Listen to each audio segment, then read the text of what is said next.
Assalamualaikum warahmatullahi wabarakatuh. Bismillahirrahmanirrahim. Wassalatu wassalamu ala asrofil anbiya'i wal mursalin sayyidina wa habibana Muhammadin wa ala alihi washabihi ajma'in. Amma ba'du.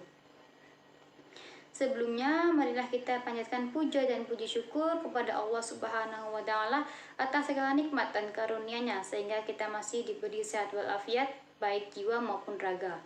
Semoga kita senantiasa menjadi hamba Allah yang pandai bersyukur atas segala nikmat dan selalu bersabar ketika menghadapi cobaan dari Allah yang Maha Kuasa. Tak lupa, salawat serta salam tetap tercurahkan kepada baginda Nabi Muhammad SAW. Kita berharap tidak satupun dari kita yang berada dimanapun tetap bersyukur kepada Allah Subhanahu wa taala. Mudah-mudahan Allah selalu mencatat kita sebagai hambanya yang selalu bersyukur dan bersabar. Baik, pada video kali ini saya akan mengulas sedikit mengenai materi bahaya korupsi dan penyebabnya secara internal. Korupsi disebut juga dengan koruper. Lalu, apa itu koruper? Koruper itu adalah sebuah kelicikan atau sesuatu yang dilakukan di luar nilai agama, nilai moral terkait dengan uang dan terkait dengan materi.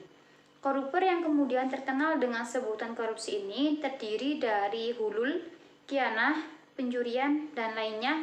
Apapun namanya itu adalah perbuatan tercela menurut pandangan agama. Perbuatan tercela itu sendiri ada konsekuensi atau hukuman masing-masing. Kalau pada zaman Nabi dahulu, orang yang mencuri kalau sudah 1 nisab atau 90 gram emas, kemudian yang dicuri atau orang yang telah dicuri tidak rela setelah melalui sebuah persidangan, maka dia harus dipotong tangannya. Tetapi jika yang dicuri itu sedikit, akan beda lagi hukumannya.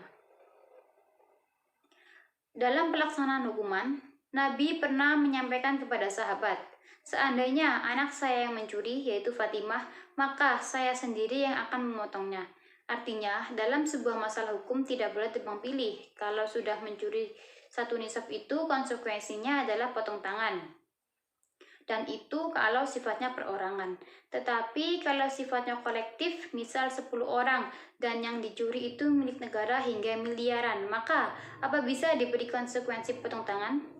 Tentunya tidak, malah ada yang menghendaki untuk dibunuh, ditembak, ada juga hukuman mati karena ini merupakan kejahatan yang sangat luar biasa. Kemudian harta yang milik negara itu adalah harta rakyat kecil. Mereka mengeluarkan pajak dan dikumpulkan, kemudian kok ada yang mencuri alias koruptor, maka orang tersebut harus mendapatkan hukuman yang setimpal dengan harapan uang tersebut kembali kepada rakyat kecil atau masyarakat yang secara khusus mereka terzolimi oleh perilaku perorangan tersebut. Namun dalam negara Indonesia merupakan negara hukum, maka kita harus mematuhi peraturan perundang-undangan yang berlaku dan yang telah disepakati oleh negara Indonesia. Bahaya korupsi ternyata memiliki dampak yang sangat luar biasa, baik secara pribadi maupun keluarga. Bahkan dampak secara luas, yang mana kita hidup di tengah masyarakat.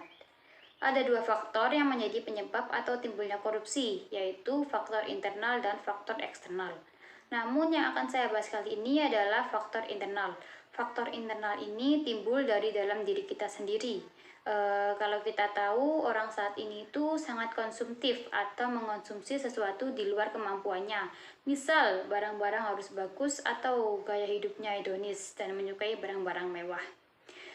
Gaya hidup seperti inilah yang membuat seseorang untuk melakukan tindakan atau perilaku yang terlarang seperti korupsi, entah itu membohongi dalam skala kecil atau besar, mencuri uang negara dengan jumlah triliunan. Itu karena ada faktor internal di mana kita tahu bahwa pelakunya memiliki gaya hidup yang mewah. Namun, di Indonesia tidak menerapkan konsekuensi potong tangan seperti dalam hukum Islam, tetapi digantikan dengan hukuman penjara atau hukuman lainnya yang telah disepakati oleh negara Indonesia. Untuk itu, yang perlu kita bangun di sini adalah kesadaran bahwa mencuri itu dosa, mencuri itu melanggar aturan agama, mencuri itu tidak baik, dan ketiga yang harus kita bangun adalah menyadari bahwa kita sebagai manusia harus qanaah atau menerima rezeki dari Allah Subhanahu wa taala dengan senang hati. Jadi kalau masalah ilmu, lihatlah yang memiliki ilmu lebih di atas kita. Tetapi kalau masalah ekonomi atau keuangan, lihatlah yang ada di bawah kita sehingga kita bisa menjadi hamba yang qanaah. Sekian materi yang dapat saya sampaikan. Kurang lebihnya saya mohon maaf. Wabillahi taufiq wal hidayah. Wassalamualaikum warahmatullahi wabarakatuh.